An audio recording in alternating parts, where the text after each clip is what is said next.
Eto mga idol, matapos nga po ang napakagandang laban na ipinakita nitong si Francis Ngannou kontra sa heavyweight champion na si Tyson Fury. Bagamat natalo nga po itong maitim na tao by decision, talagang pinahirapan niya naman ang todo si Tyson Fury, sabay pinabagsak pa. So ito na nga ngayon mga idol, matunog na matunog ang salpukang Francis Ngannou versus former heavyweight champion Deontay Wilder. Sa araw nga pong ito ay talagang ginulat nila ang boxing fans dahil ayun nga sa kanila mga idol ay plano raw na magtuos itong si Francis Ngannou at Deontay Wilder. At yun nga po ang nakakagulat dito mga idol dahil hindi raw sila sa boxing magtutuos. Ayun nga sa karamihan ay sa MMA daw sila magtutuos o sa mixed martial arts. Katulad na lamang sa sinasabi nitong si Francis Ngannou.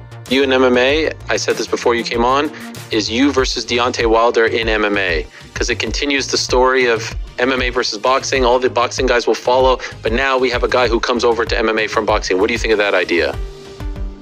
I think that's a good idea. In fact, we have spoken about that. Oh. In fact, that has been in the discussion. Okay. So that's something that can potentially happen. So Deontay Wilder for a couple months, for a little while now, been training MMA. Oh, really? So, oh yeah, because there is an option here.